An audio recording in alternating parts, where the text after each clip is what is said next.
Bonjour à toutes et à tous, ravi de vous retrouver pour ce nouveau journal. À la une de l'actualité, émissions de CO2, hausse des températures, montée des eaux. Le nouveau rapport du GIEC, les experts climat de l'ONU, vient d'être publié à moins de 3 mois de la conférence COP26 à Glasgow. Nous en parlerons dans ce journal avec notre invitée Émilie Gaillard, maître de conférence en droit au campus des transitions à Sciences Po Rennes. Le rapport du GIEC est une alerte rouge pour l'humanité. Ce sont les mots du secrétaire général des Nations Unies, Antonio Guterres, après la publication du nouveau rapport des experts climat, un rapport crucial à moins de 3 mois de la conférence climat COP26 à Glasgow. Les détails de Mévalo. L'île grecque de B, rongée par les flammes, des secours et une population impuissante, des inondations meurtrières comme en Allemagne au mois de juillet ou en Chine. Notre planète va mal et le pire est à venir, selon le groupe d'experts intergouvernemental sur l'évolution du climat. Le rapport montre que dans les 20 prochaines années, le réchauffement planétaire, la température moyenne à la surface de la Terre sur une période de 20 ans, devrait atteindre ou dépasser 1,5 degré par rapport à la fin des années 1800. Et cela pourrait même arriver plus vite que prévu. Dans son dernier rapport, le premier depuis 7 ans, le GIEC estime que le réchauffement climatique pourrait atteindre 1,5 degré d'ici une dizaine d'années, autour de 2030. En cause, l'augmentation constante des émissions de gaz à effet de serre dans l'atmosphère. Il est indiscutable que les activités humaines provoquent un changement climatique et rendent les phénomènes météorologiques extrêmes plus fréquents et plus graves.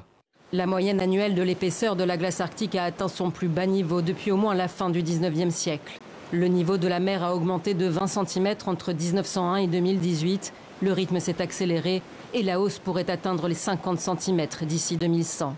Les vagues de chaleur ont doublé en 16 ans et les épisodes climatiques extrêmes que nous connaissons en ce moment ne sont qu'un avant-goût de ce qui nous attend si rien n'est fait.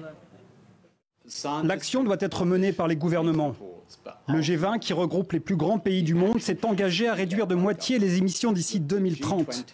Beaucoup de ces grands pays, la Chine, l'Arabie Saoudite, la Russie, l'Australie, n'ont pas encore présenté des plans plus ambitieux comme ils se sont engagés à le faire à Paris. Ils doivent maintenant le faire et de toute urgence. Les dirigeants du monde entier se retrouveront pour la COP26 à Glasgow en novembre. Et nous retrouvons à présent Émilie Gaillard, maître de conférence en droit au campus des transitions de Sciences Po Rennes. Bonjour, merci d'être avec nous.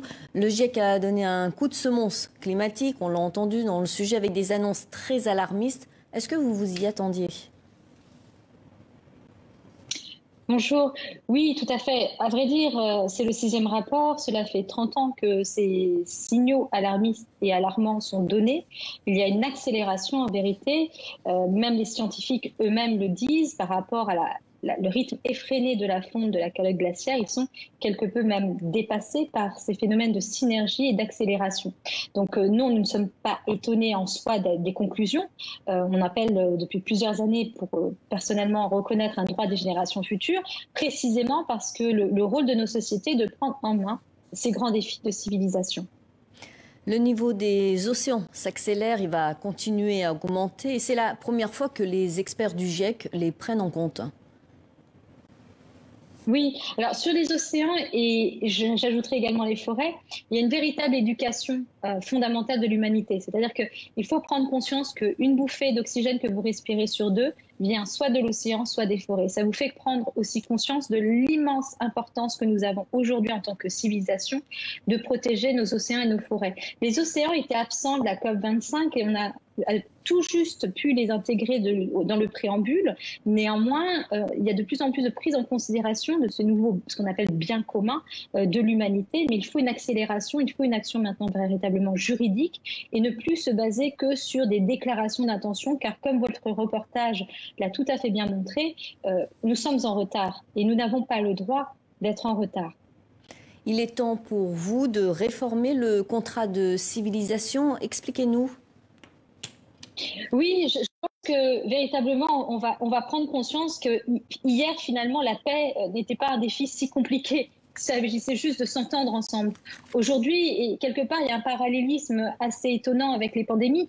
Nous devons ensemble, de manière solidaire, relever le défi d'un enjeu de civilisation qui est notre pérennité de vie en lien aussi de respect avec l'environnement et les autres espèces vivantes sur cette planète dont nous dépendons. Comme je vous l'ai expliqué, notre oxygène vient des océans et des forêts. Donc tout est lié. Donc il y a un contrat de civilisation à renouveler, c'est-à-dire de reconnaître un vivre ensemble et un destin commun sur cette planète aux contours finis, aux ressources naturelles finies.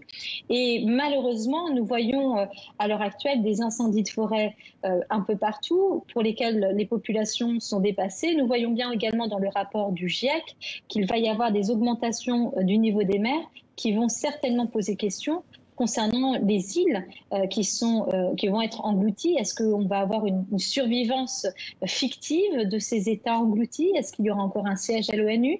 Que toutes les pertes transgénérationnelles, culturelles, patrimoniales doivent être anticipées. Et le but, c'est de préserver autant que possible. Mais ce contrat de civilisation, il a un enjeu majeur.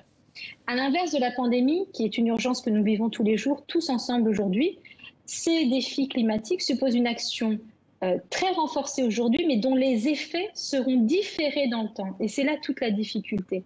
C'est-à-dire comprendre que cette urgence climatique, si plus nous agissons aujourd'hui, plus nous pourrons avoir des effets, mais seulement dans 20-30 ans. Mais ces effets sont absolument essentiels et doivent être enclenchés aujourd'hui. En septembre, vous allez inaugurer un master droit des générations futures et transition juridique avec un objectif commun aux enjeux du GIEC, faire bouger les décideurs de demain.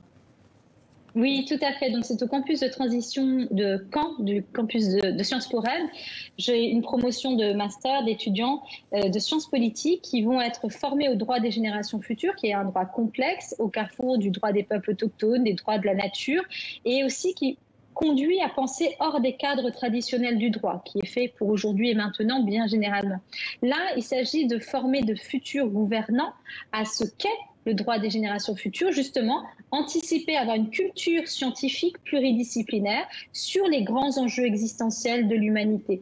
Et ils auront des intervenants professionnels, ils vont être formés au plaidoyer environnemental et sanitaire pour pouvoir défendre l'intérêt essentiel de l'humanité, les intérêts également des espèces vivantes dont nous dépendons. Merci beaucoup, Émilie Gaillard. Je rappelle que vous êtes maître de conférence en droit au campus des transitions de Sciences Po Rennes. Merci pour cet entretien. Merci à vous.